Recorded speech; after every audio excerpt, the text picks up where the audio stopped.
Hello, everybody, and welcome back to the show. Oh, I've got such a not new, but I got a new microphone. I got a little setup for the Zoom calls now, and this is the intro to show I will be doing right now. You're going to hear as soon as they join in just a few minutes, Mr. Matt Bellak and Tim Hanlon. You may know them. You may have seen them on tour as part of the Fresh Drunk and Stone tour that they toured for I want to say a year or two straight, all over the country, playing improvs in every comedy club, selling out shit. Ugh, God. Fuck is wrong with me? I have dropped my phone so many times that I have shattered the case. The phone is still fine, but the case has taken all of the beating. I'm just going to tell them I just sent it and join at your leisure. If you hear Anna the other room, it's because she's also on work calls, but just pay no attention to that. I don't think you'll hear that, especially on this Zoom one. But I got this new mic, this new setup. If you're watching on YouTube, you can see, right now what it looks like. And if you're listening, I've got coffee, got the paintings, I've got map of the stars, my surfboard, drumsticks, pretty much everything I've been into right now, some juggling balls, some joints, and a nice coffee setup, and our new chair that we got. Big fan of this kind of eggshell cup chair. It's definitely a throwback to like a opium den type situation. But I just want to present a good kind of studio space. Might be doing more solo like this to put up on the YouTube of telling stories, or if I just feel like ranting about something. It's weird looking at the video of myself as it's recording because it's slightly behind from real life, which is who I am. Anyways, Matt and Tim Hanlon, they did the Fresh Drunk and Stone tour with another guy, and now they're not doing it with the other guy. They have Dope City, which is podcast, and a tour they were supposed to be doing, but now everything's shut down, and so who knows when that'll be back again. But when it is back again, I'm sure they'll be in all the same places they've come through on the Fresh Drunk and Stone, all the improvs, all the hilarities, the hyenas, the giggles, the googles. Probably won't go to giggle. There's a Giggles in Boston, just outside. It's on Route 1 in Saugus, actually, I think. Just down from Kowloon. I used to play the Kowloon, and then I got fired from the Kowloon. Not fired. I did get fired. I had a show on the books, and they said, no, thank you. And then never asked me back again because I swore too much for their tender little ears there in Saugus. Pour some coffee. Anyways, yeah, we are. For a second, I thought we weren't recording. We are just waiting for them to join here, and we'll get started. Tell you more about, I did, just a little update. I did go to San Diego, and I did my first set in a club since, I want to say like March 14th, maybe March 13th. I was at the Improv, did like either, I don't know, the lab or a late night set in the main room. And that was the last comedy club, last indoor comedy I've done. I've now done parking lot shows a couple times. There's a beach mic here in Venice. Go down on the beach. That seems pretty safe. I want to put on a beach show, but do it at night and have like real speakers and lights and stuff. But people can all be spread out outdoors at the beach, sit on a blanket, and get some chuckles.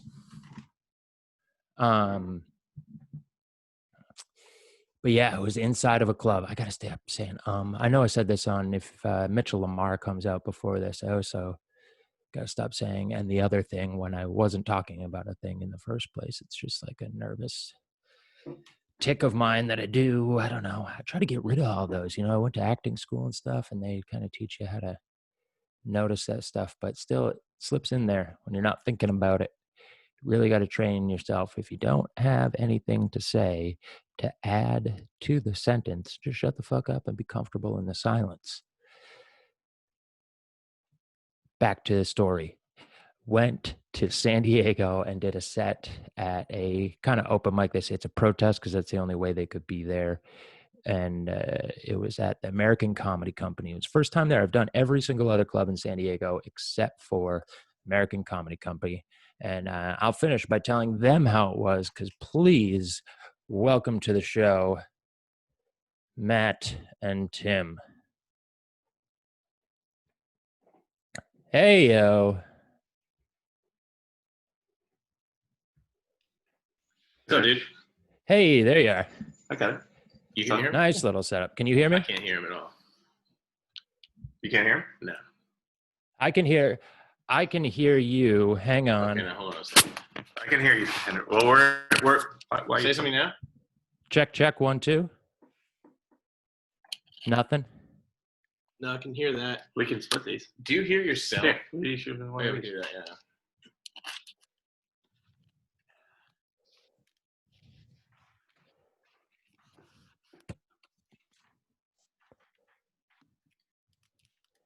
Oh, you were trying to split the headphones? Well, we're using a fucking thing. Yeah. You here, talking to this? Can you hear me now? That's 1 2. I can hear you. You can hear both of us? I can hear both of you guys, yeah. Okay, sure. I don't think he's hearing us through the mic, though. No? I am here. It doesn't sound as clean as through the mic, maybe, but if you check the Zoom settings, make sure it's on the mic. Oh, yeah, maybe that's it. It's not.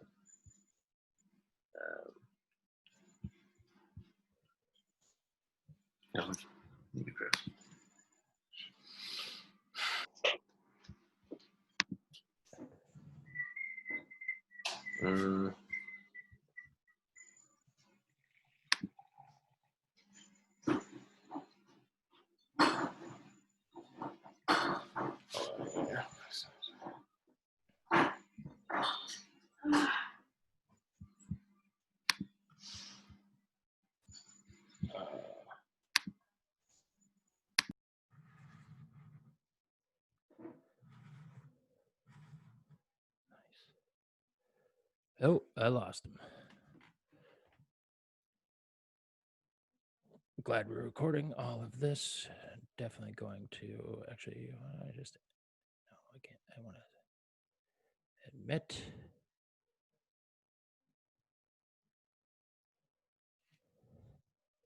Hey, there you are. You're back.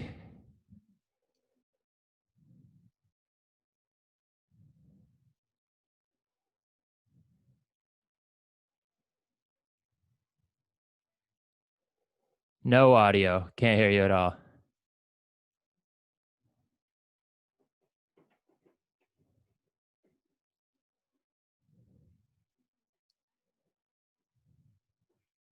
It says connecting to audio. I don't know. There's audio. Yeah, I don't know if it's coming through the speakers, though. I think it's just picking up from the. Oh. It might be. It sounds okay, but it doesn't. Yeah, it sounds like a little echoey, but it's fine. I don't think it's coming from. Are you hearing that? Hold on a second. I'll tell you right now.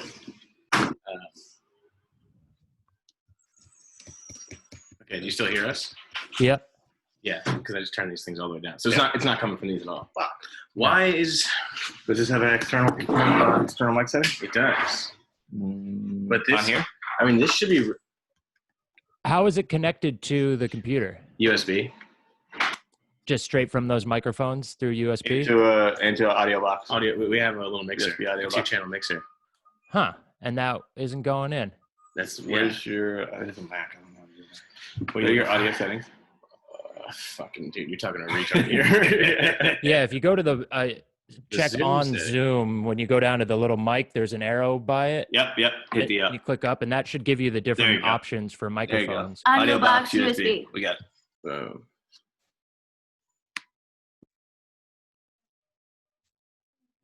Okay, you hear us through these mics? That's through the microphones now, yeah. Hold on. But you got to turn them up. Yeah, no.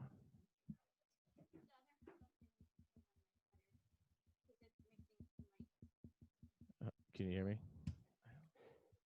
I can hear you, but it's still really low. If you can, I would crank them, or at least go.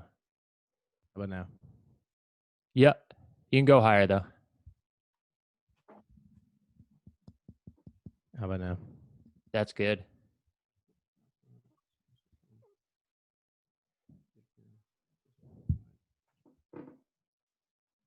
Test. Okay. I feel like it's picking us up. You can hear us, right? Yep. No. That's through the mics. That's working. Let me see those. And I am recording. Check. You're not getting any clipping, are you?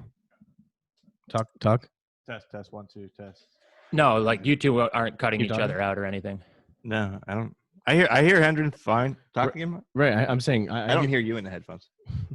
You're not. That's fine. You're not going to hear us. No, you're not going to hear us. yourself. You hear us. I hear you. I hear you perfectly. Okay, I don't know cool. If you can hear. If you can hear us fine, then we're good to go. Yeah, I can hear you fine. Yeah, perfect.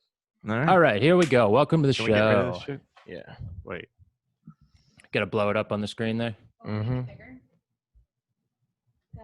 drag it. Yeah. There we go. All right, let's make you guys centered. Do you have a producer there too? Yeah, my girlfriend. Hey. We're a life coach. Yeah. Do you want this propped up just like a little bit more real quick? The way you're I think it's fine. like higher up. No, I think it's okay. I just got this mic, and it's I'm very, very proud of it. Very satisfied that I have a real kind of radio style mic now.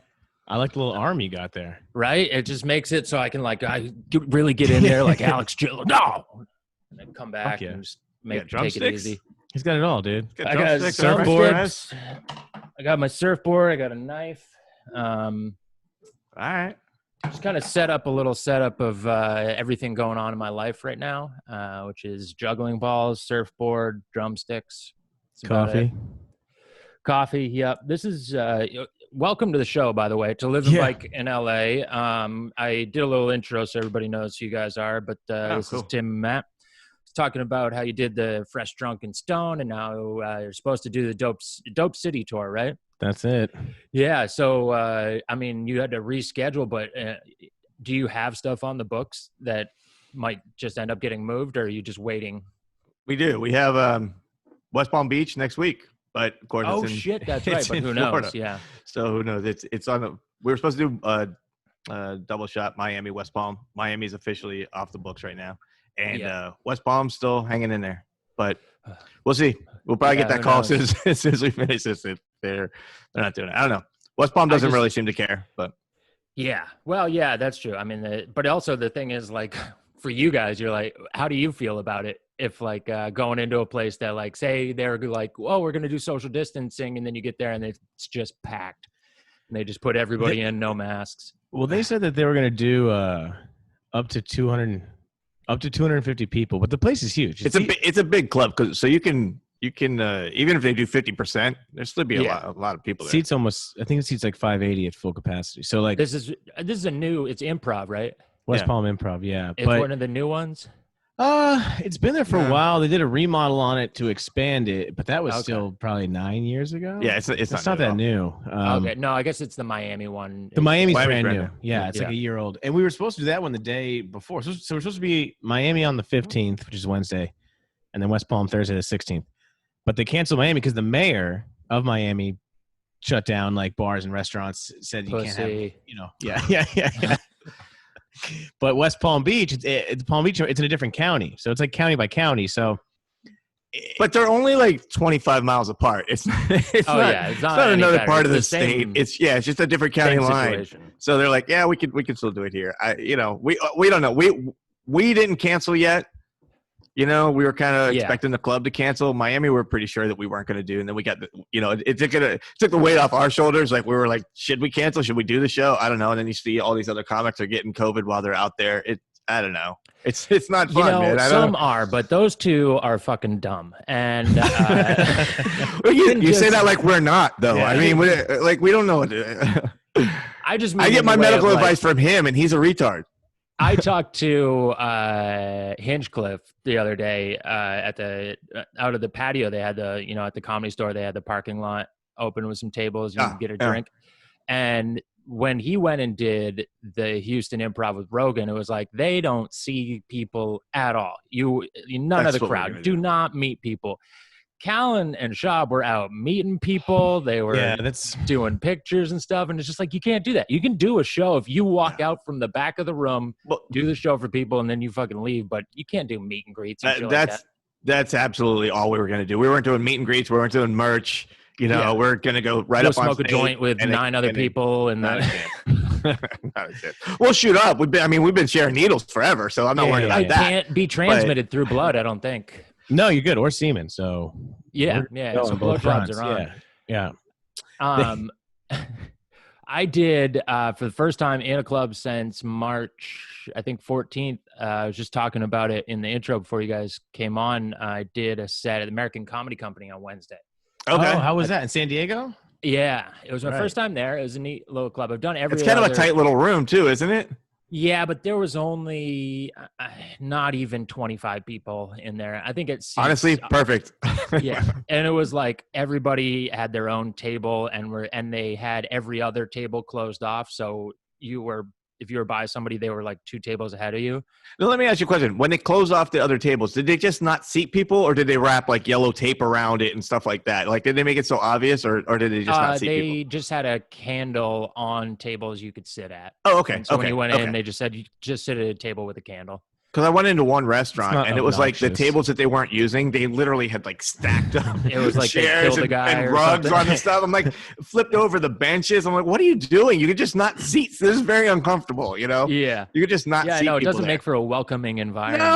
No. It's like, oh, this is the post-apocalyptic comedy club for sure. Sitting down with like police tape and the waiter comes up in a hazmat suit. So how was it performing? Like, were you nervous about it? I mean, like, were you uncomfortable? Or do you not give it?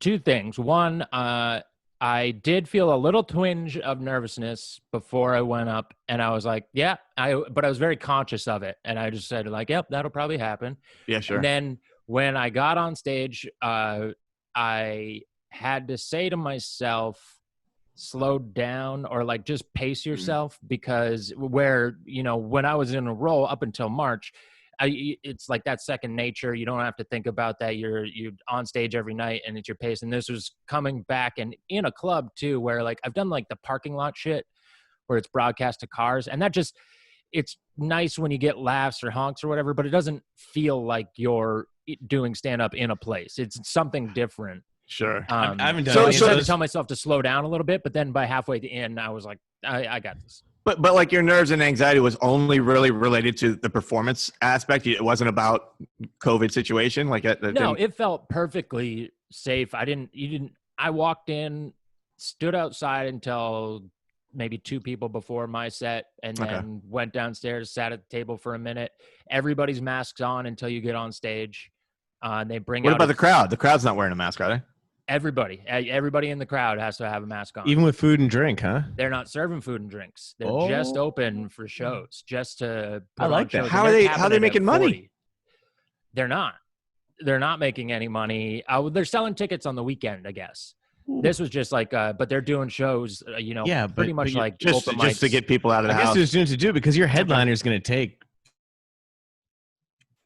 at least 80% of that gate on a weekend for ticket sales. And I think they're canceling headliner shows. So no food and drink. I kind of like sorry.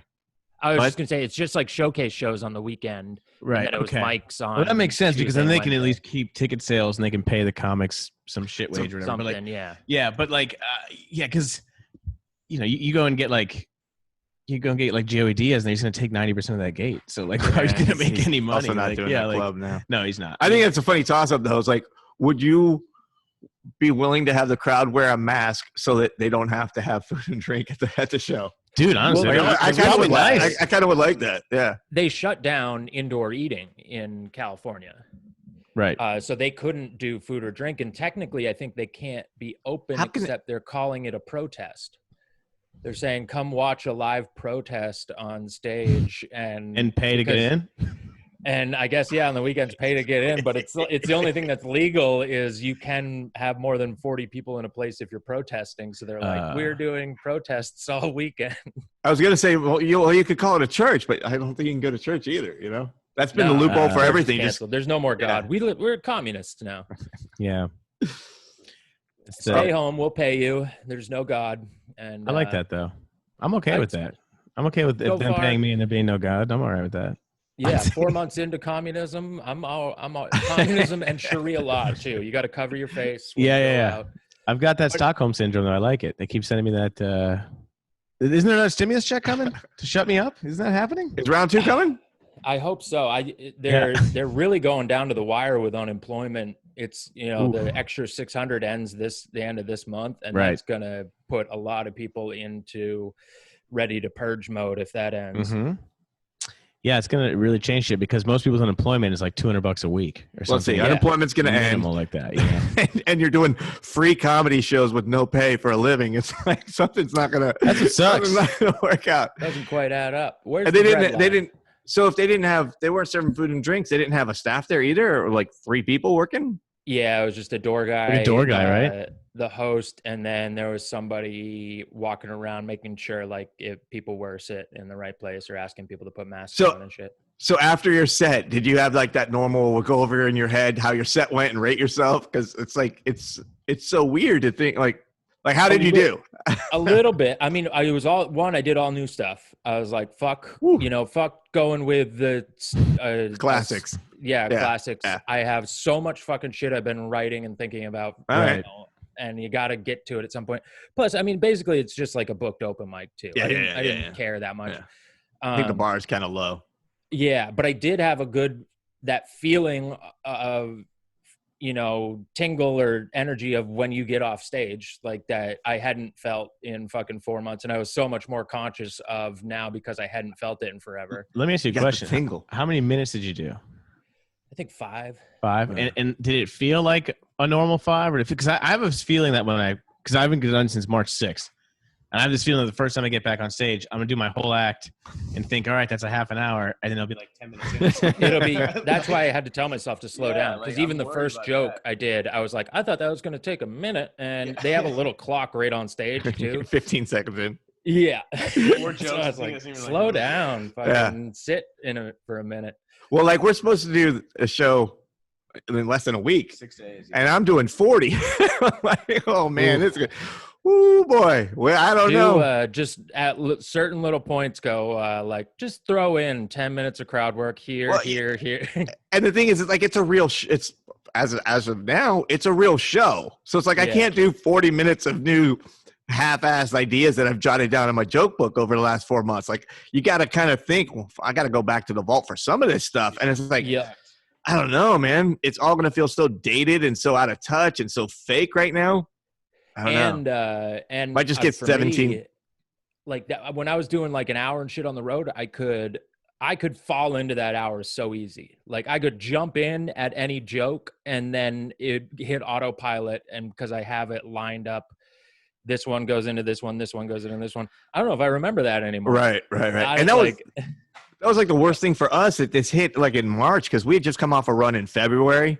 That was probably the peak of our career. Like we were both just in a groove, you're throwing in new tags that fit it. This joke is leading into that joke. It's so like autopilot, like you said, like we're just in a groove. And to just take 4 months off now, it's like, oh my God, new jokes were starting to gel. Old jokes were, being updated. And it was those February run we had was so good. Yeah. It's weird. And just from the way it felt, it felt good, Yep. And now, like, I don't know. I'll get 20 minutes into a set right now. I'm like, oh, what about that? I forgot about this. I forgot about that. I forgot this transition, Yeah, you watching a lot of your old stuff? I've been doing a lot of that, just trying to keep it fresh in my mind. Oh, your mic went out. Oh, boy. Matt. Yep. I don't know. Is that working? Test. Nothing. You're back. Yeah. Okay. Back, my bad. right. Yeah. I was saying, like, I've been watching a lot of my old sets, just trying to, like, keep it fresh in my mind. Yeah. And because like I'm not able to watch anything new. Usually, like you do a new set, you watch it. You do a new set. There's constantly like new stuff you're working on. It's fresh. So I was watching old sets from months ago, and it's just brutal. Because I'm like, you're just watching yourself over and over again. Like I hate watching myself. For the first time when this started, kind of took every bit of film stuff because I don't film myself a lot.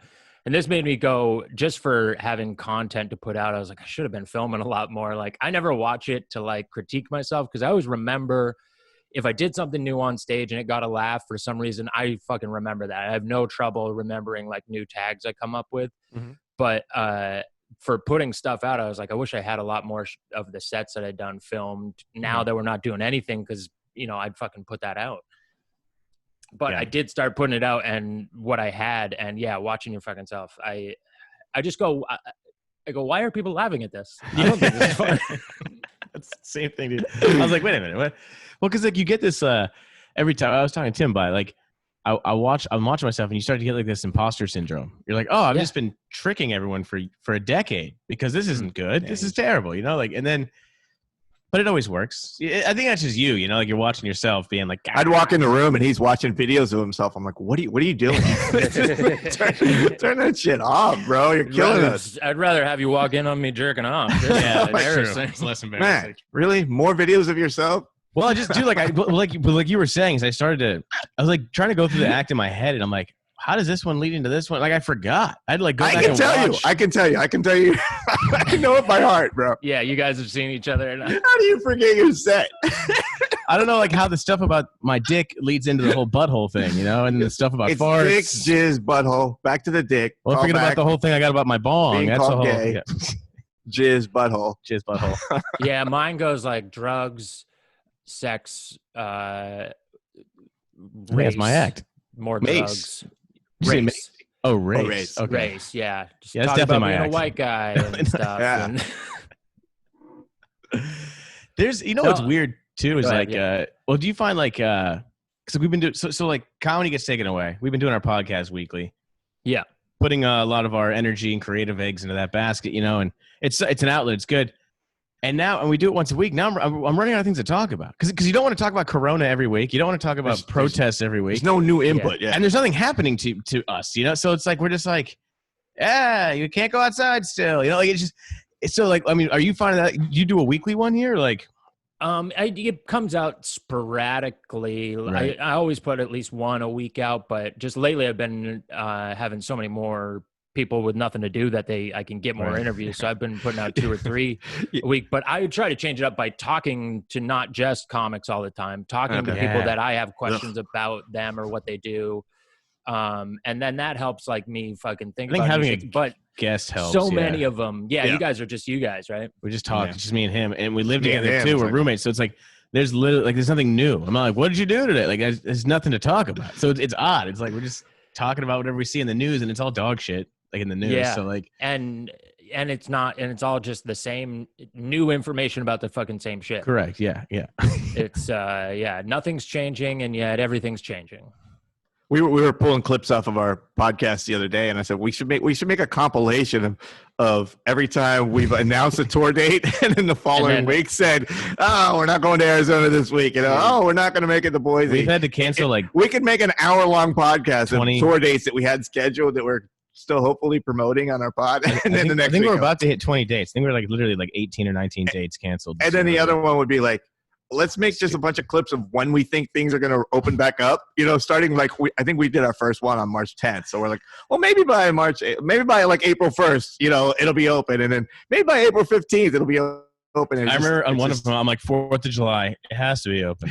It's got to be open by 4th of July. I know that's what everybody fucking said. They're like, it's going to go until 4th of July or fucking July 15th or some shit. And now like that's fucking come and gone. Well, it doesn't work though. You just open it up recklessly and then, well, here's the problem. We're doing too much. We're doing too much testing. That's the problem, man. I don't know what we did, but it doesn't seem like it's getting better. I don't know anything about anything, but it doesn't seem like it's any better than it was. If you stop testing, you'll stop seeing cases go up. I told you 1/100th of a time. That's how I know I don't have it. You're right. Exactly. Never tested. Don't have it. I'm scoring a perfect score right now. I cured myself from AIDS. Never failed a test. Syphilis, never once. Yeah. Not once, not never. You don't have it if you don't go to the doctor. Everyone knows that. Yeah. Also, having like, I mean, you guys have each other and your girlfriend. I have my wife. If she gets sick, I go, I've gone out more than she has, so I probably have it. I probably gave it to her. Yeah. My brother. That's how I've been testing myself. Like how close people to me that have it are. You know what I mean? Like it's all you can say. Like it is 2 crazy people though, removed. Because like when this whole thing started, I knew nobody. And in the last month, I probably know like 6 people that have gotten it. Like easily. Like I could probably name 20 people that I know that got it in the last month. It's crazy. It's a lot of. It's 2 things. It's I think the protests, and then in the dumber states opening up too soon. People going to fucking bars and shit. Like, people that some people don't want to blame the protest, but like it had to have, like, and that's a big reason why younger people are the ones testing positive now, because that's where they've been. I mean, didn't they say 90,000 people were on Hollywood Boulevard for that one protest? Yeah. The one on Hollywood Boulevard was 90,000. frightening. That's like and probably better because they were outside and it's during the day. Like the people at the Trump rally are in probably a lot worse situation indoors. And they're not even forced to wear masks. Yeah, didn't have to wear masks. Like a lot of the people at the protests are wearing masks, but it's still it's one reason. And then in the dumber places, just like when you saw bars in fucking Arizona and shit just packed, and you're like, yeah, that's gonna not go well. Well, when we were scheduled to do Tempe Improv and Stand Up Live or CB Live in Phoenix, so we were supposed to do Tempe and Phoenix, and we're just looking at the numbers go up like massively every day. And when we're talking to the club, they're like, yeah, but by when were we there?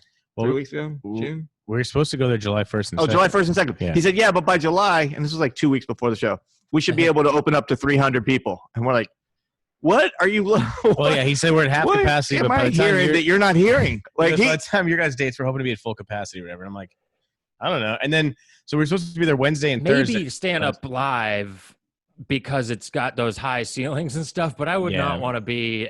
Or wait, no, which one? Tempe's got the balcony. Yeah, and Tempe's got a balcony. So, and that's the other thing. Like, if you're counting those up the second floor seats as like a 400 seater, and you're going to go 50%, but that's exactly but 3/4 of them are on the first floor. It's like and they wound up, of course, they shut the whole thing down. They shut everything down. Yeah, well, and especially so the Tempe has, if they close that, it has higher ceilings maybe, but the Stand Up Live too, what sucks about it is the green room is right there where everybody walks by. So it's not even like everybody coming into it is walking, all their breath and shit is fucking coming right past where you have to go. With Stand Up Live, you can just. Oh, he said CB. It's Stand Up Live still. If you just kind of like locked yourself in the green room, because you enter the stage from the green room. You can enter, but I'm just saying the door for the green room is right there at the entrance of the club. It's in that little hallway in between Copper Blues and. I mean, it's all what every club is a little. I don't know. It's probably not good to be around 300 people. Period. I mean, but the weird thing is, it's like, and there's like this, because we go this internal debate where I'm like, should we be going to Florida to do a show? Is it responsible? Is it? And then there's that comic in you where you're just like, it's not even about the money. I'm not gonna make too much money, but it's just like, I haven't been on stage in 4 months. I just want to do. I don't do anything else. This is what I've been doing the last 9 years. Yeah, and that's what some people don't get. I'm like, being a comic, like it's such a part of who we are. Like you take comedian away, you're just like, just look at my life on paper. It's not good. You know what I'm saying? Like I need to be a comic. Or else I'm just a complete loser. Like so. I'm a 35-year-old skateboarding, okay skateboarder, bad surfer. Yeah, that's it. And I'm like, so it's like, I want to do, plus it's like, I also have this weird, and I think this is just being a comic in the rat race for so long, where it's like, if they're open and I don't do the date, like someone else is going to do the date, So I'm just like, there's that constant thing of like, you gotta, because in comedy, you gotta fight for everything you get. And if you don't do it, like, you kind of like, we're not taught, but like, you kind of have this mindset of like, like, get out there. There's another guy that'll just come and do it, So like, so in that sense though, how this is the only thing I have had like FOMO about seeing is the shots from the Chappelle summer camp. Have you seen any of the pictures or videos? Yeah. Coming out of there. What is that? The show that he did, or that he's got? What? No, he's just been having these big shows at some farm where he did the show. Right. Oh. But they've been doing like weekends of shows with The Roots, Erykah Badu, Donnell Rollins. A video came out the other day, and it's him, Talib Kweli, and Common with Questlove playing or DJing, and them doing some old I want to say Tribe Called Quest song maybe. They're all rapping it, and John Hamm comes out and fucking sings, and you're like, what is John Hamm doing there?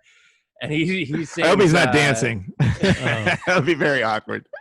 No, he sings. Of course, he does a very white song. He does. Don't he Stop Believing. Yeah, he came out and sang "Don't Stop Believing." Of course, John Hamm sings. What do you fucking think, dude? It's John Hamm. And that's what made you want to get out of the house, watching John Hamm sing "Don't Stop Believing"? No, just like, there is something fun going on, and it's being put on by comedians, and it's fucking music and shit. I don't know, man. I can't really get into the minds. Like, I walk by there's like cafes open now. And I just I don't feel like that's a good Outdoor time. seating, As much as I want to go sit down and go have a drink with some friends, I can't get in that mindset that I'm relaxed right now if I would go sit. So I don't know if I would. I don't know. We did it. We went to Carney's the other day. We sat outside, ate a hamburger, and had a beer. That's where we saw you. But like, oh yeah, we did. And it didn't feel that unsafe. Yeah, but it was 11 o'clock at night. There was literally no one there. It's day by. Here's the thing. It's day by day. I've never been more hypocritical about anything in my life than I have been about this whole process. Because like it's like some days I'm like, what is everyone an idiot? Everyone stay home. And there's some days where I'm like, I gotta get the fuck out. I don't care. Like, so I waffle back and forth, and I think everyone does. So that's why it's a very complicated issue. It's not a real easy fix for any of it. Well, so I've been going to the beach a lot, and that's I think where you see it is like how you can go out and be, relatively safe and stuff, and then you see people at the beach, and you're like, oh, those people are just not giving a fuck at all. Right. There's like 45 people in a big group and nobody wearing masks. And maybe there's levels to it, right? You can tiptoe out there, and even like sitting, like we've been to a couple places is all outdoor. There's a brewery right by us, and they just have it all set up in the parking lot. And you feel okay. You're like the way they're doing it is, I guess even if that guy over there has it right now, I don't feel. Like outside feels safer. I don't know if it is. Did they prove that? It's sunshine. Sunshine is a lot safer for any like infectious disease like that gets spread. As being out in light is definitely a lot better. So that's why it's better to be outside during the day than necessarily to be outside at night. So we've been getting out. We've been going on hikes, and I went down by Malibu Beach the other day, and I wasn't where people were all like laying out on the beach. It was kind of a park that was up above the rocks and stuff, and it was gorgeous, and it was pretty sparse. So I didn't feel nervous at all. I wasn't really around anybody. This time, I just it feels good to do that when this started. Okay, perfect. And all the time I've been going to the beach, it's like it's barely anybody there. There are people there, but it's barely anybody. And it's like, we just moved down to the beach too. I'm like, this is awesome, because I know regularly right now it would be fucking jam packed down there all the time right now. And now we're like, we got a kind of private beach for ourselves here. Yeah. Well, we walked yesterday. We did our podcast. The studio we were at was on Melrose, and we walked back from Melrose, not too far from the Improv, back to La Brea. And we stopped by, we actually walked right past the farmer's market. And I walked in there to grab an apple, and it was open, but there was 10 people in that whole place, and it was open. If you've ever been to that farmer's market and that's like Fairfax and Third, that's like the LA farmer's market. That place is normally, just packed. And that's the one that's like the original farmer's market. Yeah, the original farmer's market. We walked right past it, and I just literally walked in and bought an apple. We were in there for 2 minutes or whatever, but it was empty, man. And I've never seen that place not packed. And then we walked over to Pan Pacific Park from there. It was kind of on the way home, and I don't know, maybe 100 people in a park that normally would have 1,000 people there or something. It's I wonder too if like it does seem like people are sticking to their areas more too. Like those 100 people that are there probably live within walking distance to that park. Yeah, I think so. Yeah. People driving to go to parks or beaches, like it, at the beach, I'm sure a lot of the people are just like, they're people from fucking who live around here, which is nice. Like, stick to your neighborhood. This is a great time for you to go gentrify your neighborhood. You can clean it up. You can make it better. I don't like to get too far from my house. I don't have a big radius of where I like to, unless I'm going to like a show or something. But other than that, like just hanging out, I don't like to get too far away. We don't have to. We're right in them. So I don't know, dude. We'll go I'll go hug Runyon Canyon. We'll go to Griffith Park and hang out. It's like, I'll do outside stuff, but other than that, dude, go to the store. That's it. And sit around the apartment. We went camping in Joshua Tree, and I've seen a lot of people hitting Joshua Tree lately. It seems like a good place to get away. Definitely get away. Plus, it's fucking 119 during the day. You're like, nothing can live out here. There's no diseases out here. Every virus is just you go there with herpes and it'll burn it off. Yeah. Why do we think actually? I think that's the opposite. I think being out in the sun aggravates herpes a lot. I think you have to go to Antarctica. It's always something, man. There's no perfect cure, You have to throw your dick in the snow and it'll melt it off. Is that true? Is the heat worse for your herpes? I couldn't tell you. You have herpes? No.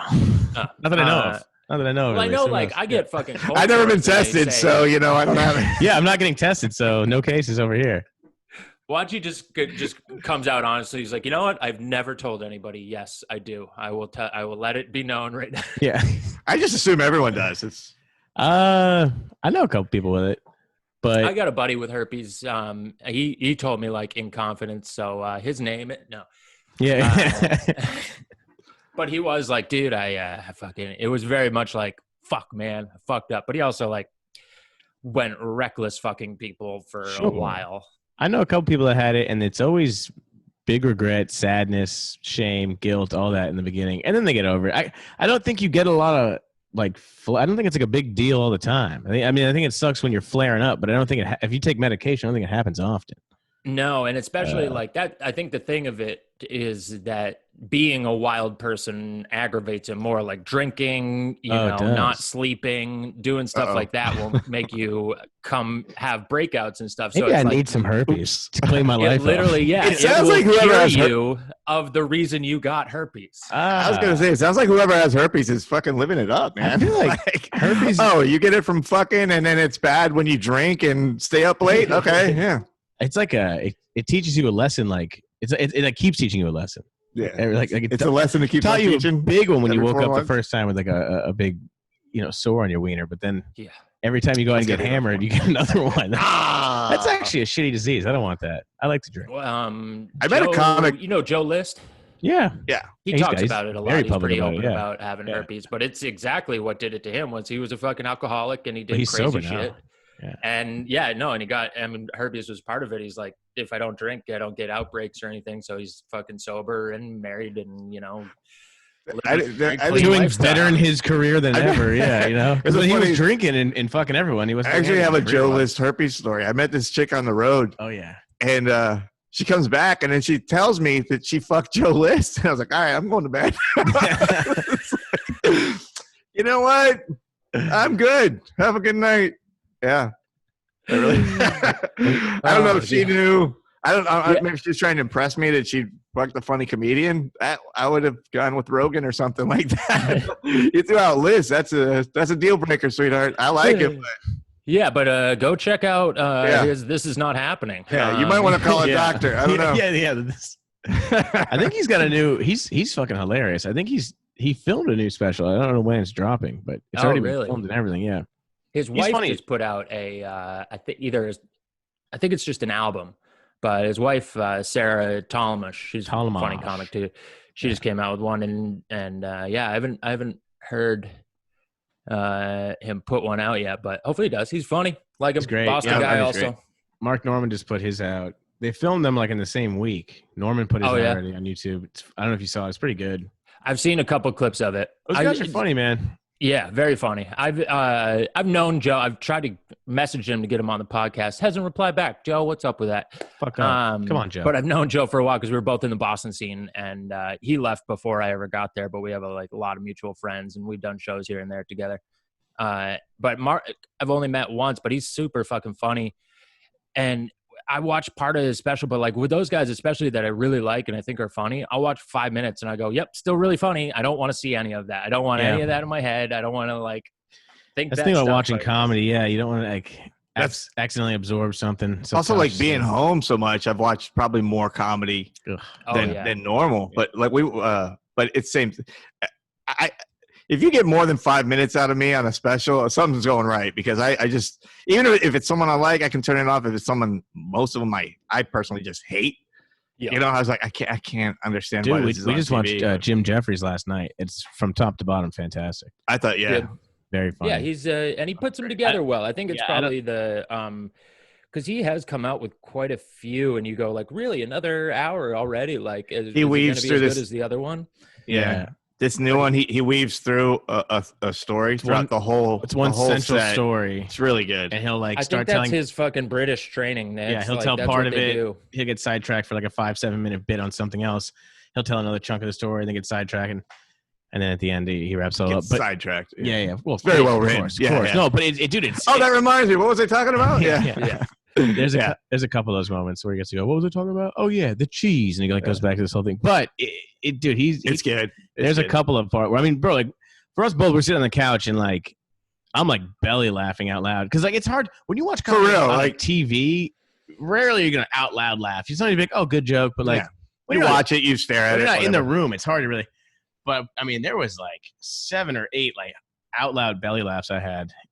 And I've gotten that with a couple of the Chappelle ones he's put out. Those ones are ones that I watch all of because I feel like it's like a historical thing. You got to watch it. Yeah. He's the best to ever touch a microphone, in my opinion. But there's some things that he fucking says that got me a laugh. And I think you find this too when you're a comic.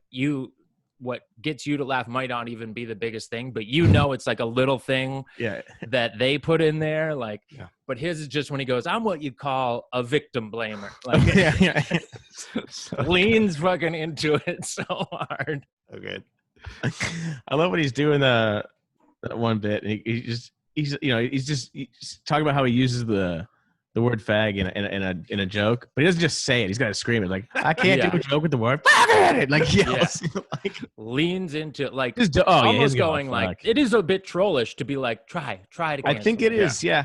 You clicked on my face. Yeah. I think that's also a reason he smokes, including on SNL stage. Like he smokes in holy places where you're not supposed to smoke, and he does it as a like, "Fuck you, I'm like, gonna do whatever I want." What was he did it when he got his not the Pulitzer Prize, the Nobel, Mark Twain. The Mark Twain Award. He was doing an acceptance speech. He started smoking. He's like, "What are they gonna do? Take it away from me?" Well, and that's what he says too. He goes, "Because I have something called leverage in this business." And I'm just like, he's very well aware, like, because. Dude, when you get to that level, like, you can still just like look what happened with Louis. You know, he got like canceled from, Hollywood, so to say. But he still tours theaters. He put out that special online and made like millions of dollars off it. So like, when you get to a certain level where it's like you have such a fan base, you can still do whatever you want a little bit. You're still gonna have enough people out there that are gonna support you and pay. And like. He just doesn't get the 5-star rating from vulture.com. Sure, you don't get to, they took the Secret Life of Pets movie away from him. He's not on BuzzFeed's top 10 to watch.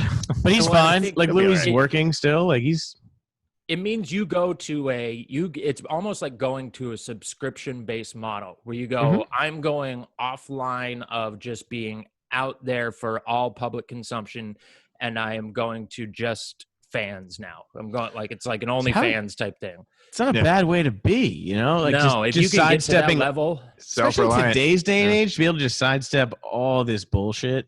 I mean, that's basically what Ari Shafir's done. Yeah. After that Kobe shit, he just clicked off going public with anything, and it's now just if you like him, you see his stuff. Otherwise, he's fucking, private on social media.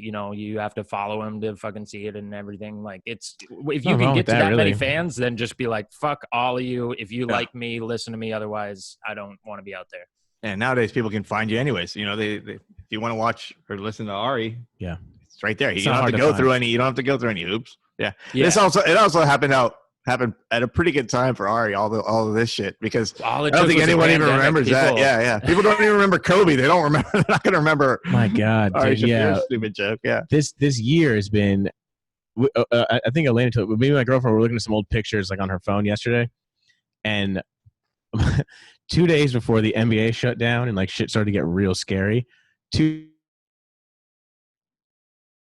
days before that was when we like went and started our podcast at this new production studio. We were having like a lunch, and she just took a picture of us like at lunch, and I was like, "This was like a good day. Like we were feeling real good. We're like, dude, like we had just booked a couple of dates. Top of the world. We just booked with the new production studio to do our podcast stuff. And 2 days later, like everything just changed. So it's just so funny. Look at that picture. It was 2 days before it happened. We're like celebratory dinner eating sushi on Santa Monica. 2 days later, it can't get better. It's over, Charlie. And that's what's crazy. That's how fast, like, yeah, dude, no one talks.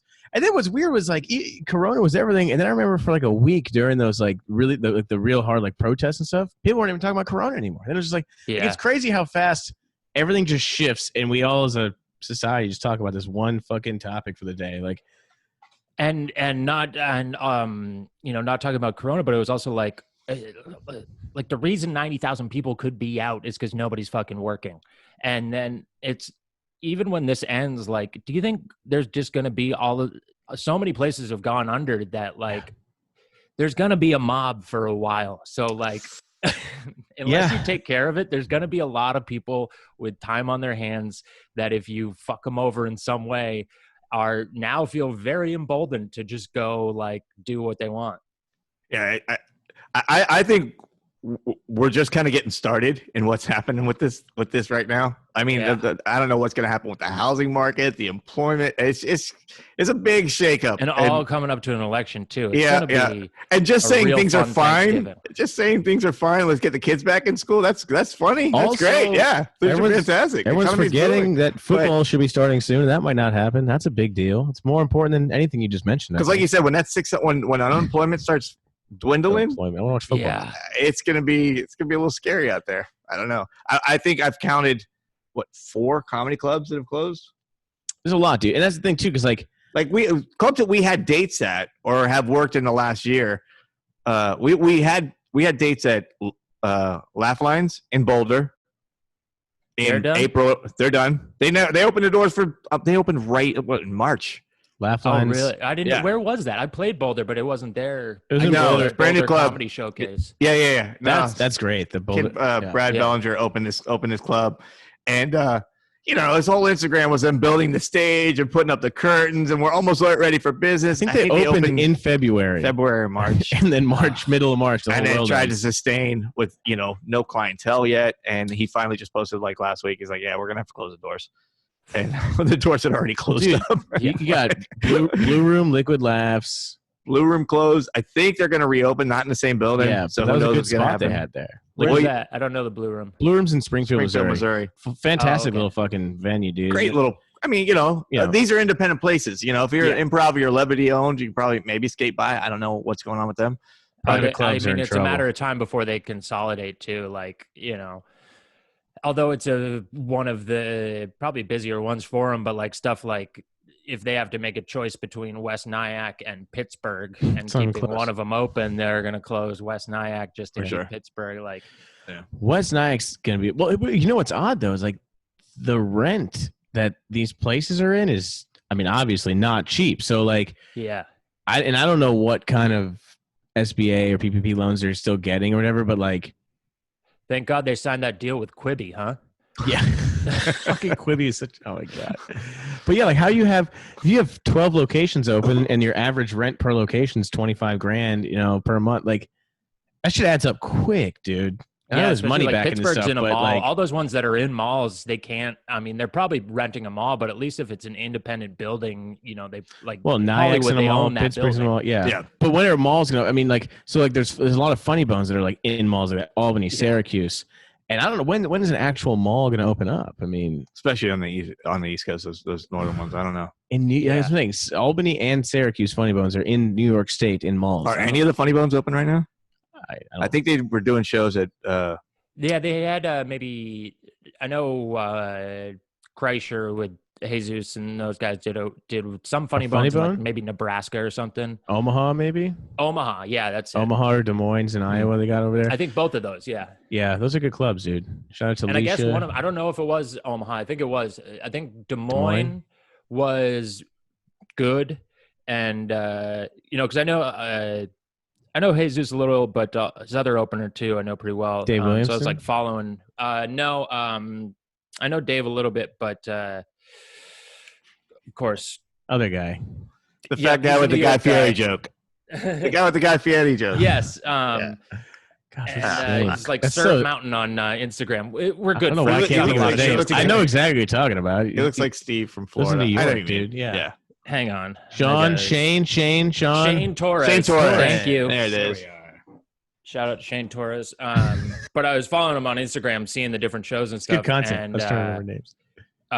The Des Moines one was like socially distanced. Seating was fine. Like in a, 350, 400 seat room. I think they had like maybe 275. Des Moines seats about 280. Yeah. Yeah. So I think they maybe had 100 in it. But I guess Omaha was packed. They packed, no masks. They didn't give a fuck. Like, because each state's different. That's not a huge club either.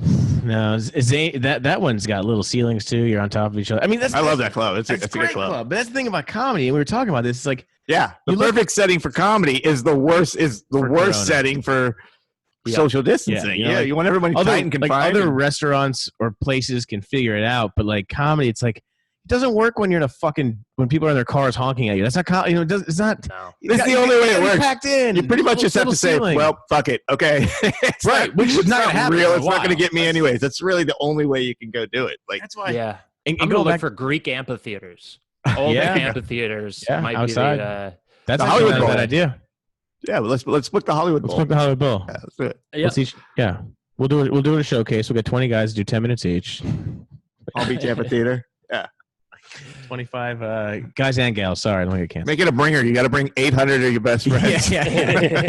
I could probably get 800 people right now. I could. I could bring. This is the first time I could get but people for a bringer show. If it was an outdoor amphitheater, maybe you could probably get some people out. That's the thing too. Is like I think once it's able to open up safely, I feel like you're going to see and I know people aren't going to have money and things like that, but I feel like at least initially you're going to see a huge spike in attendance at places because people want to go out. I'm saying a year from now, once it's safe, whatever. You don't think so? I think so. I know people won't have money, but I feel like people are going to be so fucking desperate to go back and do something normal, to like a concert or a. I think concerts and shows are there's gonna be a lower attendance allowed, but I think they're gonna hit those caps every time. Like whatever the cap is. I'm hoping at least. I mean, it's being optimistic. You'll start to see people hit those caps with fucking everything. Concerts, maybe. Yeah. The thing is, like you said, the financial effects of this are going to be lasting for years. It's not like just like, oh, we got a vaccine, everyone's good. Like people are, and like going back to what you're saying, there's going to be a big herd of people out of work. The unemployment's not going to last. And like before this, like I was a waiter or a bartender for a long time, and then we were touring around doing shows, so I was good doing that. But now it's like, nowhere's hiring to be like a bartender. No one's. No.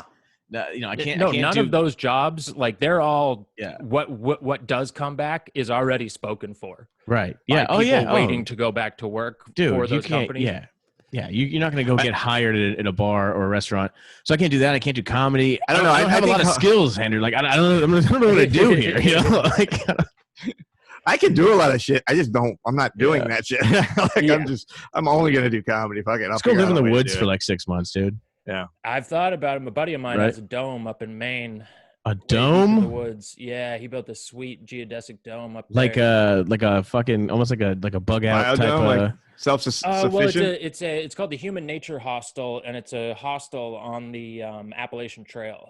Hell yeah! He has like bunks for like 30 people and stuff, but he's closed. There's nobody hiking the Appalachian Trail this year. They told everybody to fucking get off of it. Yeah. Wow. How do you close a trail? All right. Well, they just tell people to get off of it. Some people fucking live on that trail. Yeah. I'm sharing the screen because I have this part of the show. I got a couple of videos to show you guys. Just want to get your reactions. See what you think. For a glass of magic. Sponsor of the show. So we're gonna cut that sound.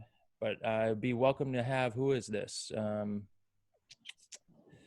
Oh, Disney Juice. Wow. Oh, bro, I can't watch Breaking Ankles. You're gonna have to. Oh, really? I'm very curious to see your reaction. This is 05, huh?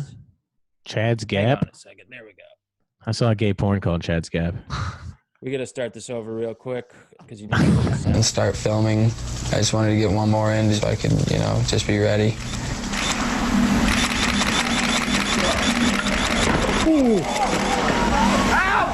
Bro! My ankles are broken! My ankles are broke! His ankles are broken! You couldn't have picked the worst video for me to watch. Just didn't go fast enough. Just yelling it out. Sucks. Yeah. But right when I took off, I knew something was kind of wrong. Funny. Right as about 7:20, I knew it was going to be rough. A couple more angles. I didn't really hear anything. Really dead silence, and then I hit the wall and heard a really loud explosion. I like just right in my boots. Felt like someone packed dynamite in there. You know what I mean? Lit them, and my feet blew up. It was crazy. I'm barely looking at the corner of the screen right now. All right, so that is that one. First reactions. I have a horrible thing with the ankle. I ripped a tendon in my ankle when playing ball when I was in high school. So I can't look at that. It just kills. It hurts my stomach right now. Just even thinking. As soon as it said ankle breaks ankles, I was like, oh no, you couldn't have played a worse. I'd rather see someone get shot in the face 3 times. I would be fine. An ankle injury to me is the most gruesome thing ever. Tim did competitive ballroom dancing, and he calls it playing ball. Well, I did till my career was ended. Yeah, and that's how he hurt his ankle. Yeah, he calls it playing ball, but he was a ballroom dancer for years. Really? No, he's jealous because I'm still a better athlete than him, 30 years older than him. What if he was, though? You got dancers. I could see, hey, dude, I used to do trapeze, you know? Did you? That's insane. Vastly different from ballroom dancing. I mean, dude, trapeze, surfing, and skating, like you got good balance then. Yeah. You're like a well-balanced. I mean, my first thing in life was to be so I know this guy from. I used to compete in. Oh, that's a friend. Oh, it said Maine. I was going to ask you. Do you know? You knew that guy? I've only met him. I mean, we were at the same competitions and stuff. I don't know him that well, but like you didn't lose to him, did you?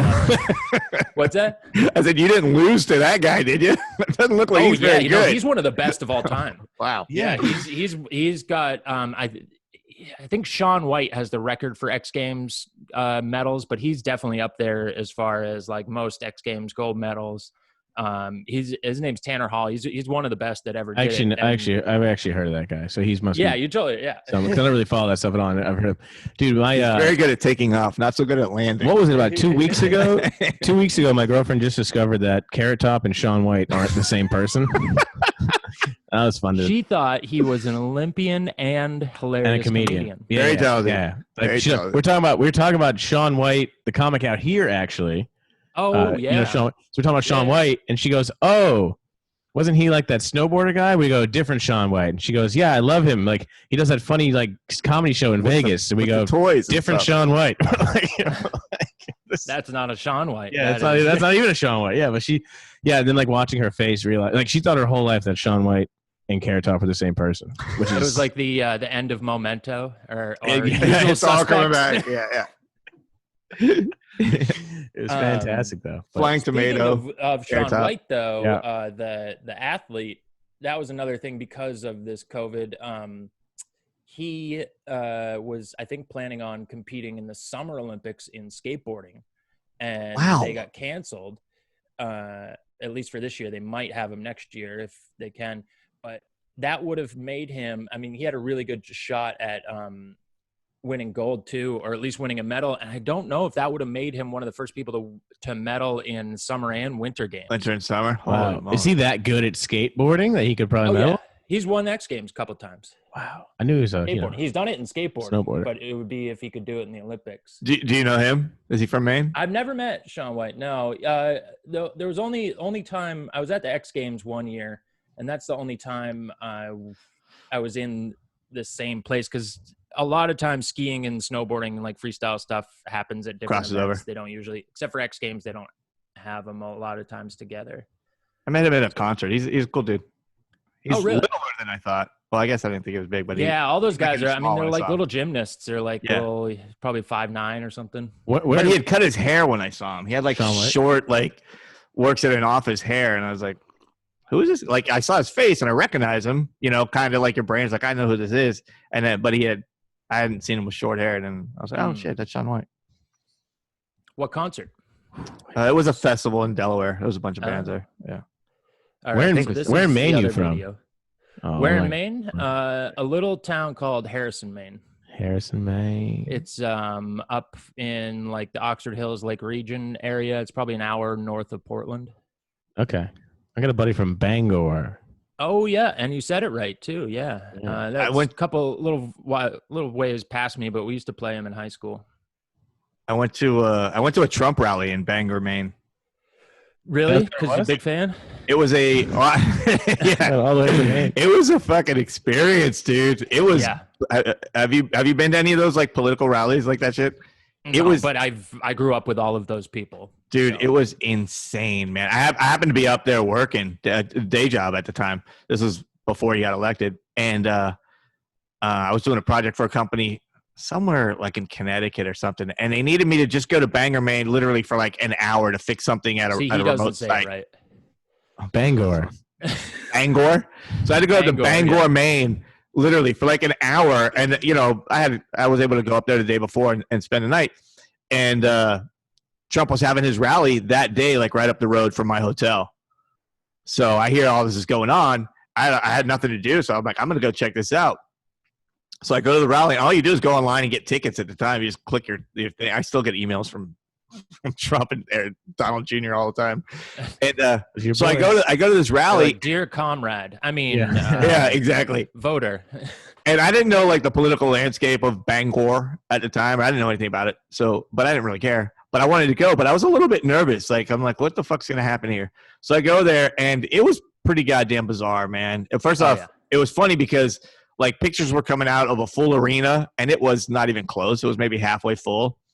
And I remember I put that on Twitter. I'm like, this is what this arena looks like right now. And the upstairs, it was a tiny arena, but I think I know which one. They used to do like every other year, the state basketball championship would be there. It looked like a smaller college basketball arena. Yeah, probably like a little civic center type place. Yeah, maybe 7, 8, 10,000. Like it wasn't a 20,000 seater, but the upstairs was mostly, I'd say, 30% full, 20% full upstairs.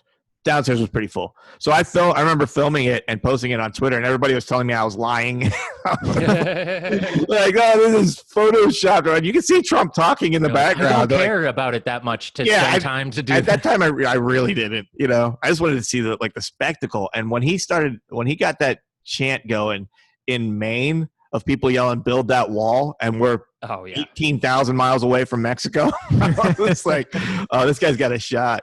So I used to have that was one of my opening jokes was that I always found it bizarre. There are racist people in Maine. 'Cause I'm like, where did you see enough of any other race to hate them? Totally. I'm like, these people have never seen a Mexican. Like, what are you talking about? They're coming to take our jobs. They'll come up to you and be like, the thing about Mexicans? I'm like, I don't, neither do you. We've never seen we have them, no idea. So. I talked to one guy they're invisible. I talked to one guy that born and raised in Maine, and he was complaining about the economy, that his mother was out of a job that she had worked forever. I was like, well, where did she work? He goes, at the paper mill. And I'm like, well, who are you going to blame? Mexicans. For your mom being out of work because she works at a paper. We don't use paper anymore, dude. Do you want to know why? Changed, bro. Know why? Because all those damn Mexicans invented all this technology where we don't need paper anymore. Hey, you know what? If we bring back mail-in balloting, paper mill industry's going to go back to the roof. Yeah, but then you got all that voter Spanish fraud. is not a written language. That's the problem. But this is the funniest thing about that. So I go to the rally, and I come outside, and there were some anti-Trump people that had gone through the parking lot and vandalized all the cars in the parking lot. They took spray paint and they just went through just like spray. And I had a rental car, and they spray painted my rental car. Just nothing in it. It's just indiscriminate spray painting. And I was like, you motherfuckers, man! I'm just here to check out this. Did you get the clown insurance? show? And luckily we did have the insurance. Right. And they painted all over my car. If they had spray painted a swastika on your car and you had to go return a car with a swastika on it. That didn't happen, but right next to me was one of these giant 4-wheel drives with like the smokestacks and the American flag and the gun rack, and they painted all over this dude's truck. And I was like, this guy is going to murder every fucking left winger he sees on the way home, and he was steaming. I just thought it was funny that they vandalized my car. I'm like, I'm just here to watch the fucking clown show. I don't know. And then Breitbart, like a lot of like the news showed up because they vandalized probably 40, 50 cars. And they were all Trump fans. And then they started talking to me. I'm like, I just came to watch this idiot talk. I'm not a supporter. And Breitbart quoted that, I think. I was like, I just came to watch some idiot. Some idiot talk. And they're like, what, huh? But they actually quoted use that as a credit now? You might know this guy. Oh, yeah. Breitbart. Yes. All the time. Breitbart Magazine's favorite, Tim Hanlon. And whatever local news show it was. It was pretty funny. All right. What do we got So here? that was Bangor. Yeah. All right, what do we got now? That's the thing about Maine is like Portland is a super liberal city. It's on point with like Portland, Oregon. But then there are other parts of Maine. There's plenty of other Maine that is not like that at all. And that's why it's a very purple state is like, the divide between rural and like the coast and stuff is fucking huge. Yeah. A lot of drugs in Maine too. Are there? Yep. A lot of people doing a lot of opioids. smack. Yeah. And a lot of heroin. That's the only place I've ever seen somebody shoot up is a girlfriend's brother. Watched him shoot up in front. He asked. He was nice about it, but do you mind? You guys mind? Yeah, really. He was him. It was polite. He's like, we need a place to shoot up. Could we do it here? I was like, I guess. I wasn't. I had smoked crack with him too, so it's not like I was so it one wasn't a big to jump. really, be. But I never fucking shot up anything. And watching it, I don't get who watches somebody shoot up and thinks that's what I want. That's the only drug that it never seemed that appealing to me. Intravenous is pretty crazy. I've done some drugs. I like them, but never. Yeah, I can never shoot. I never did opiates. I never got into that. I was like party stuff, but yeah, I have no problem being lazy. Yeah. I like to go. I like to go up. Dude, they got some like heavy enough weeds where you just like you want to just sit on the couch and fuck. Speaking off, of oxys, let's watch this one. Let's watch this. Yeah, this one I know. This is one of my favorites. I haven't seen this. This guy definitely had some oxy. All right, he looks confident. Overconfidence. There's 720. Oh, he's gone! Kidding me? Uh-oh. Oh man, that was the heaviest dead, right? slam we've ever seen. He did not die, and they take a minute he before knocked they out? go to the replay to make sure he's not dead. Wow, I can't believe. It's kind of coming in a little slow on our side. What happens at the end? dude. What's he supposed to do here? Not supposed to lose the board. Huh? Down, but watch this right here. Another Shoes come flying off when he hits. 25 feet down. Hit so hard his shoes Oh, shoot off. That's the worst spot he could have. I love how the natural instinct is just his run. body, and he says, "I'm right," Yeah. and takes it. His shoes. Did you see that? Oh, his head, the back of his head slammed. He's out. This He's is the unconscious. toughest guy in the world. He's kind of okay. He got it. Well, it turns out he did break his pelvis. Okay. Sure. Who doesn't do that? And every a weekend. couple other things. I think he had a massive concussion. But he Well, I ended mean, up, his back of his walking- head slammed pretty hard. Yeah, he ended up walking away from that, and then later in like an interview talked about how like he doesn't remember that. He doesn't remember fucking walking away. He got up and walked off. Yeah, Does he- and does he remember, like, doing he the- shouldn't have. Yeah, No, he walked, absolutely people should. helped him. But Does he yeah, remember like flying through the Get him air? up quick. I don't remember that know. part I don't now, know if he yeah. remembers the trick before it or not. I was saying this to somebody else because I've had skiing like a couple terrible falls, and that second before you're hit, but it's going to be so bad. Your instinct is you try and try to figure out time travel.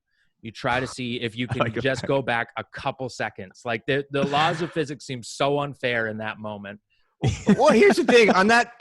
What was his plan? Even if he landed that on a skateboard, it looks like he's 150 feet in the air. Yeah, like, but what do you think's going to happen? If you have a It's a skateboard, quarter you're okay. pipe, so you go up and you land coming back down the side of the quarter pipe. So he just came too far off the pipe no matter what. Even if he had the board there, he's wobbled fucked. going into it, and it made him. So when you hit Push one back. of those, you have to jump right at the top. Otherwise, you will gonna push you go back. out over the deck. Yeah. But what happened with him is he kind of got wobbled and had all this energy push up against the side of it, and it shot him out like that. Where if you ollie right at the top, it shoots you straight up, and then you come back down the side. But when you fuck it up, you either land over the deck or land out in the middle. And he just did it so bad that he didn't even land like down where the transition is. He like went all the way out Flat. to just the flat. And then that poor body is. There's just nothing. You just go like, I mean, you don't even have a chance to go, what would I rather break? Like, That's dude. So I don't like heights. Now, if he would have Falling landed like that, it doesn't seem like if he would have landed if what? he would have landed that, would that have been like the greatest jump of all time? Do they normally go that high? Yeah. yeah, I mean, on that back mega down, that- ramp. Dude, he would have gotten Yeah. like an 8.2. It was fine. Here, I can pull up real quick, show you somebody doing it the right way. It's not as And fun. then they continued the show, right? They Sure. just dragged him Oh off. yeah, there was Like, another the next guy had to waiting go. Yeah.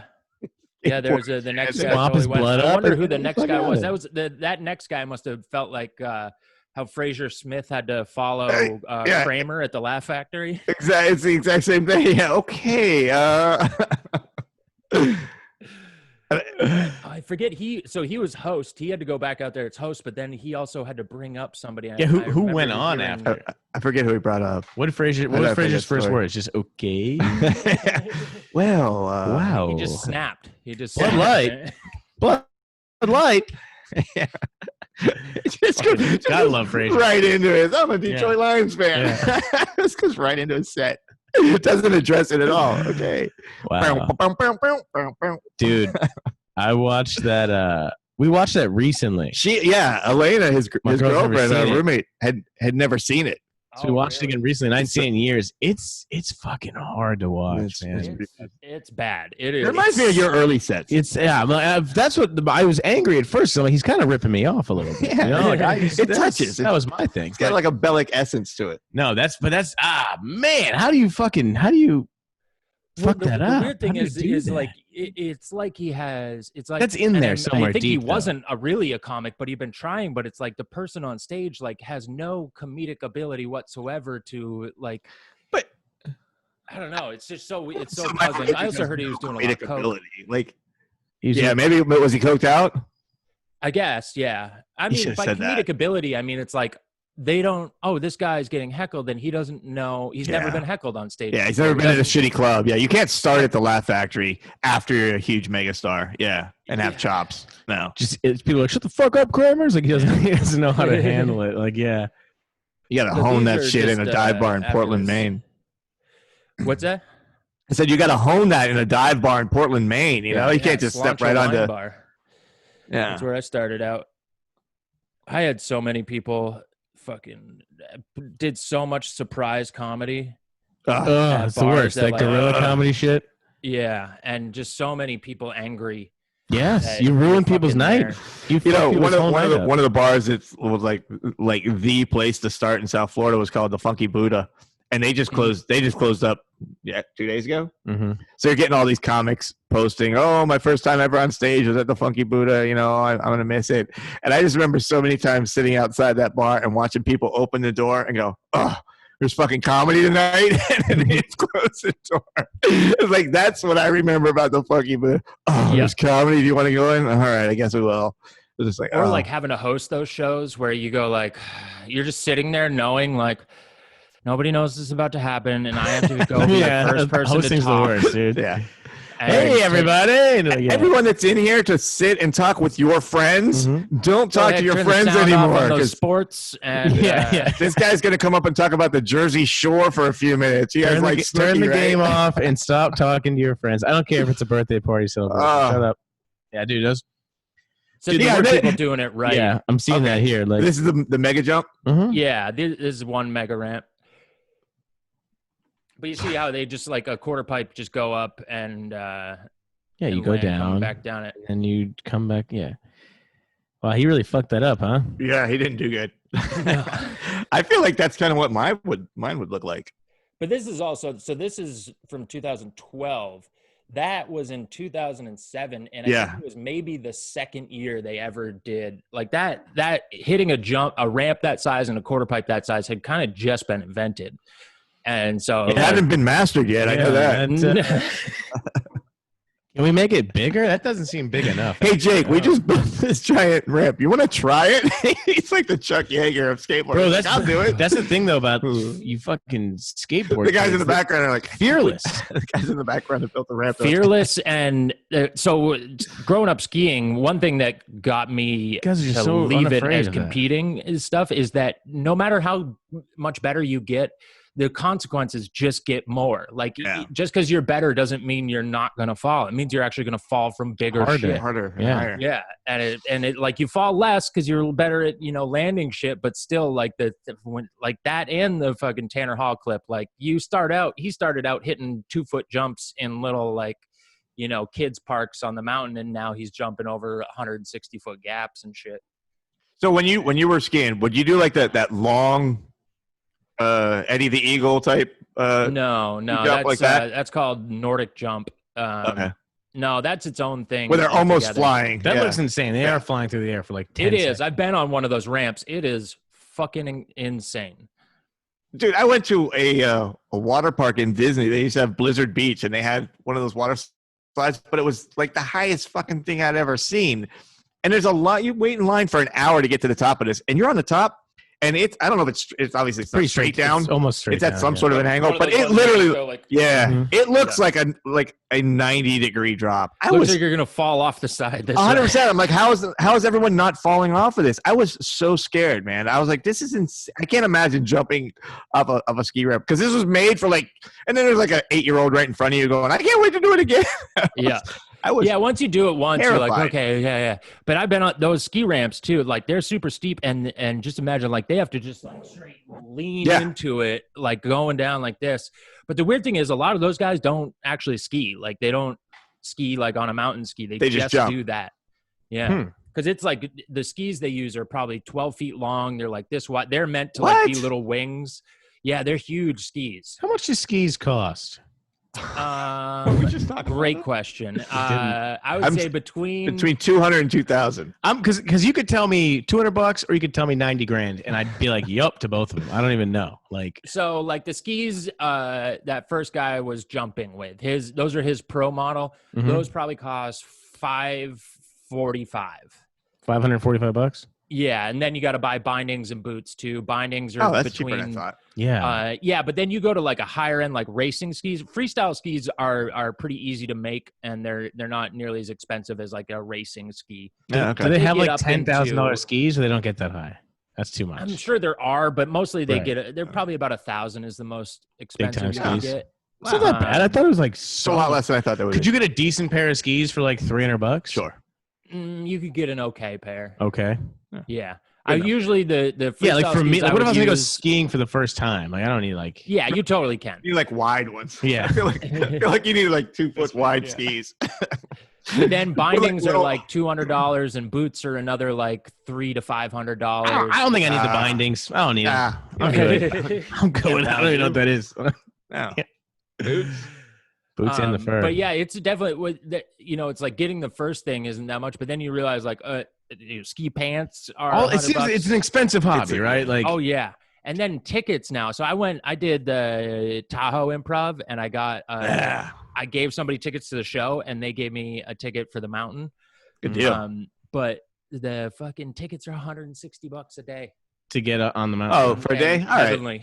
Yeah, I thought that was per run. Tahoe. Now, how many when you get a day ticket? How many times can you go down? Is that like 4 times or 12 or 2? No, I mean if you really wanted to bust laps, you could probably do 30 or 35 maybe. Holy shit! If you just didn't stop at all. How often? Wow. What average person can't. What's do like that, an average right? guy putting in? Like 7, 8, 10? How many times are you going down this mountain? 6? Because they have high speed lifts now, so it only takes you about I would say the biggest ones are like 8 minutes to go from bottom to top, and then depending how long on to how go from fast top you're to bottom, depending on how good you are. I mean, I could some mountains. The mountain I grew up at, Shawnee Peak in British Maine. I could get top to bottom in a minute and a half. Okay, if I just fucking bombed straight down. Now it's a smaller mountain. That's not like skiing in the Sierras, but still, like there you could. They didn't have a high speed lift, so it took about 18 minutes to get to the top, and then you could do a run down in a fucking minute and a half. But like at Sunday River, which is where I like did most of my training and stuff as I got into high school, it was a high speed lift. It would be like when you'd stop in the park and like hit jumps and stuff, it would probably be a 10-minute run down and then 8 minutes to get up. So we were doing a lot of laps. Holy shit. I thought it was just a couple of times. Yeah, I thought you were coming up 3 times. I just think you're waiting in line for everything. That's just, yeah. You know. If it's busy on the weekend, you're going to wait in a lot of lift lines. But the bigger mountains have so much area that, especially if you're better, you're up in areas where there's not a big lift line. Well, you're also like, so there's also a big party scene surrounded with the skiing and snowboarding, and a lot of swingers. Really? Oh yeah, those rich people. Like people on that mountain like to get fucked up, right? Like after the skiing, and it's a whole different culture. So after I got done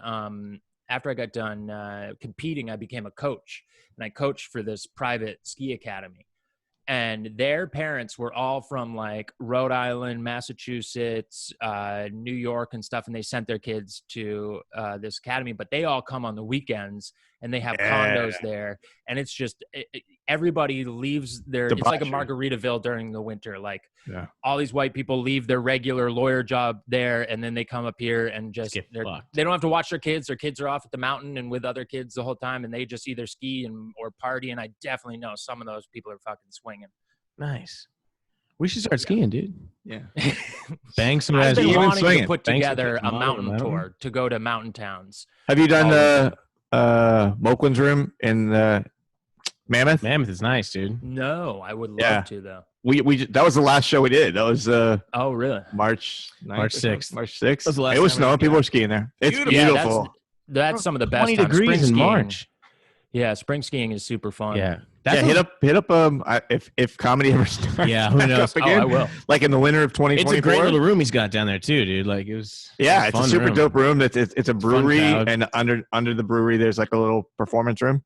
Oh, nice. And it's everybody's there like skiing on vacation or whatever. Yeah, it's about a 5-hour drive from here. Yeah, no, I haven't been to Mammoth. I really want to go. That's one of those like mecca places, especially for freestyle skiing. Oh, really? I don't know anything. I don't know anything about it.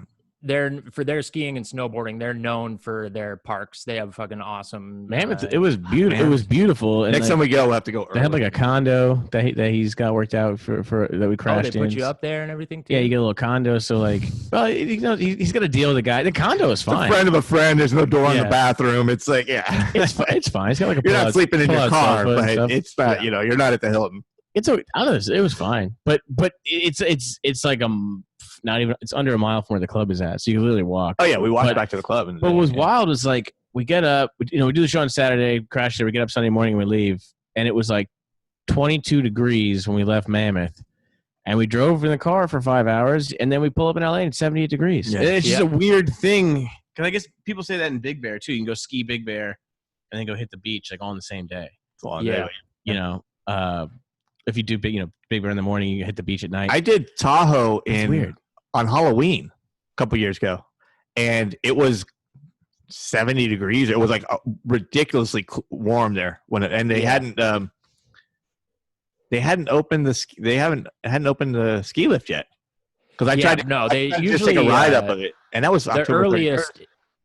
Hang on just a second. I just gotta text somebody real quick. Or it was like it was the weekend before Halloween, but there were all the casinos that were like celebrating Halloween.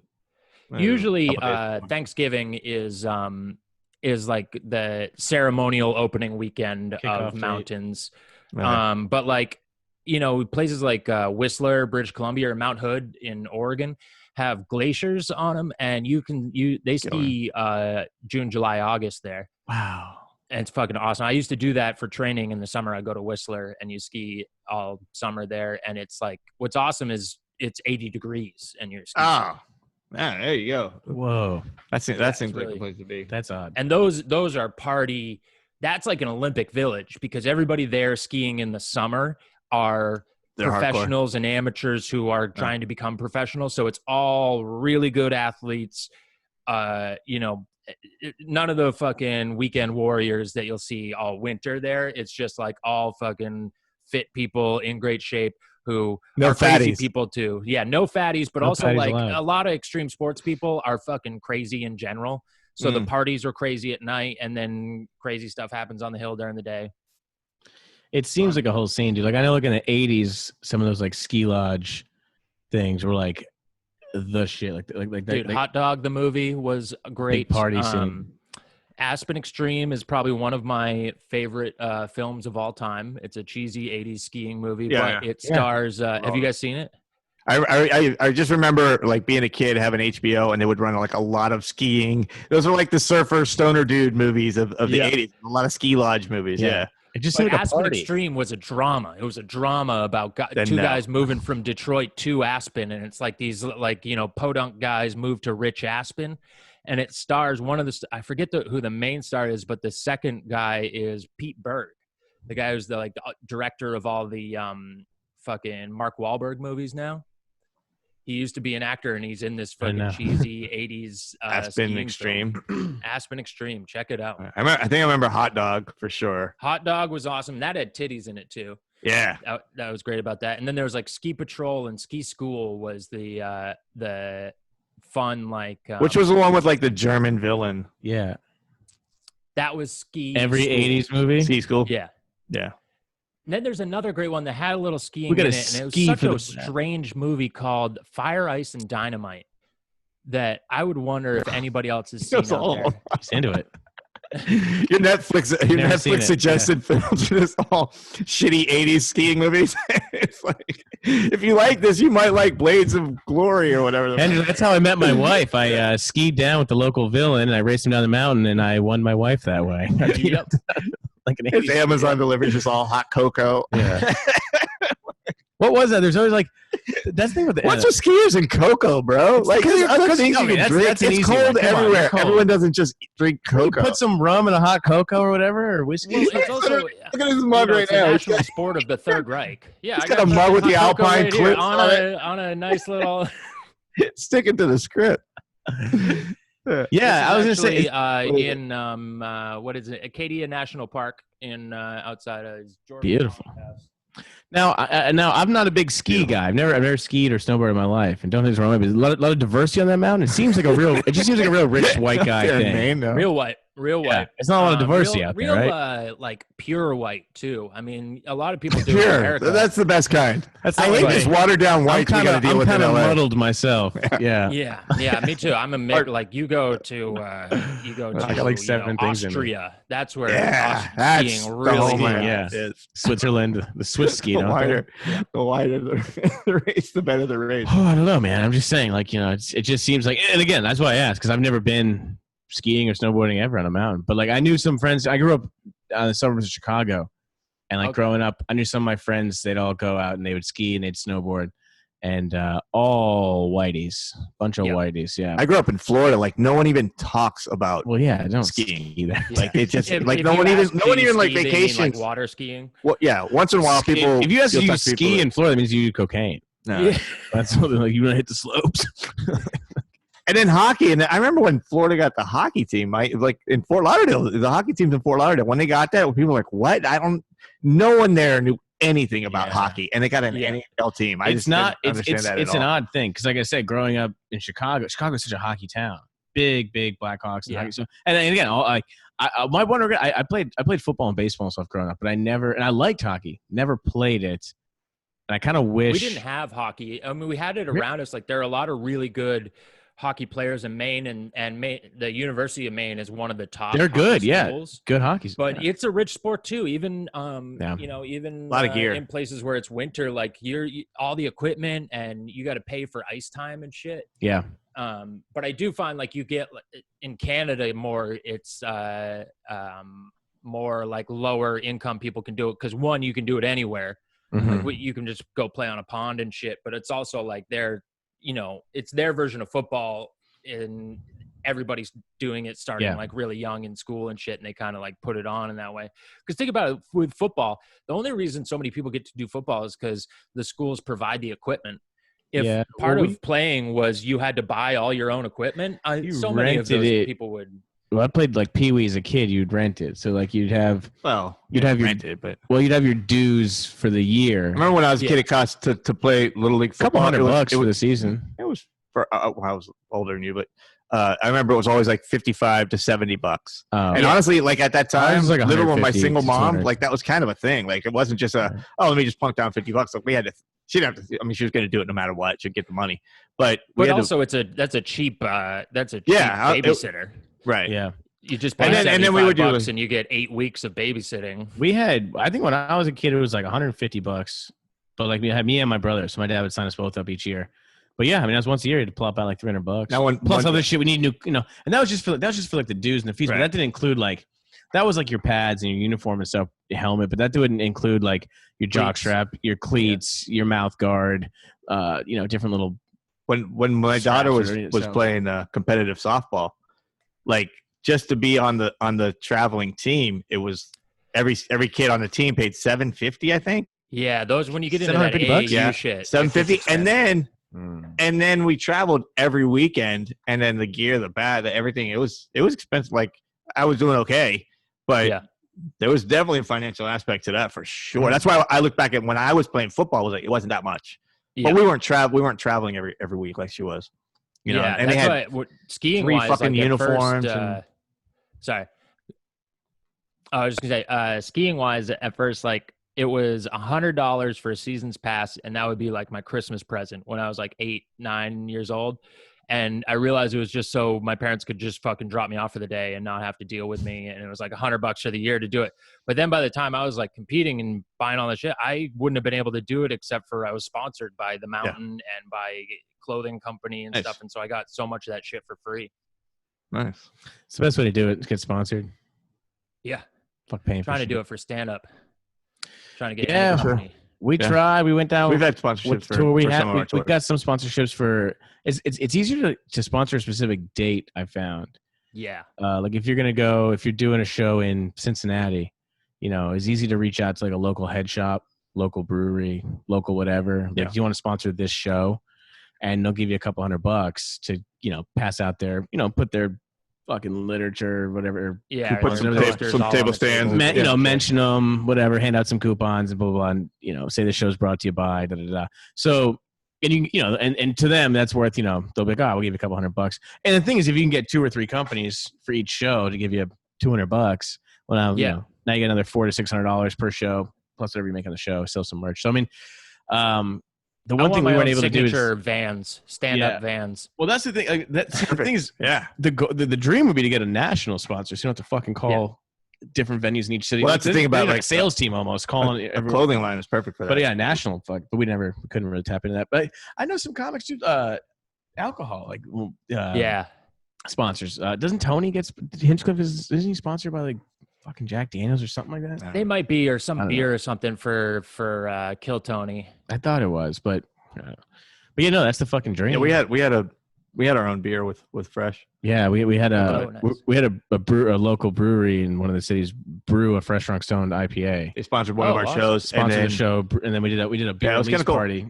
Yeah, they sponsored a show that we had at the Improv, and then the day or two later we did a beer release party for the Fresh Drunk Stoned IPA at their place. And we brought a bunch of fans out and people from the show. So, and then people bought. Dude, sold out. I think they brewed like 3 or 4 kegs of it. And it sold all the 6 kegs and sold all the beer out. Yeah, so that was a good.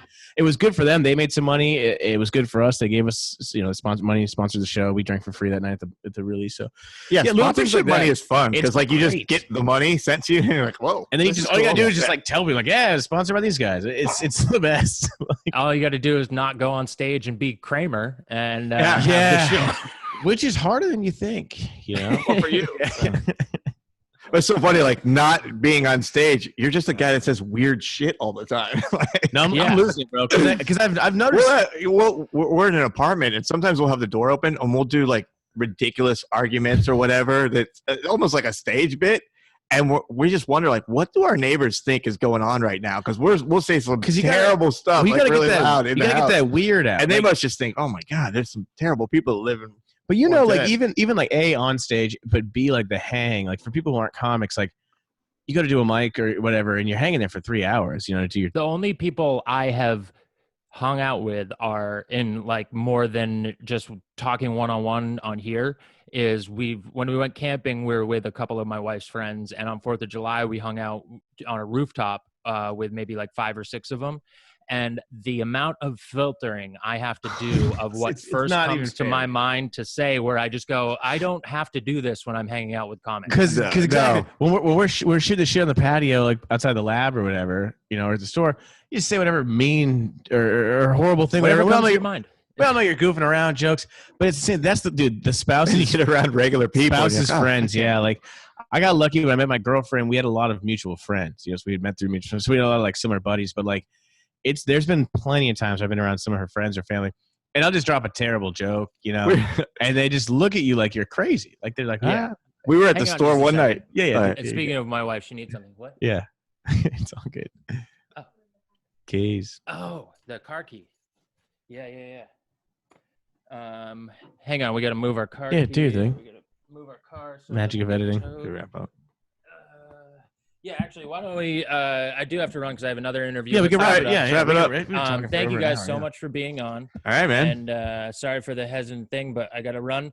Love you guys. And I told everybody who you are in the opening with your handles. Great, man. But tell them once again how to follow you guys.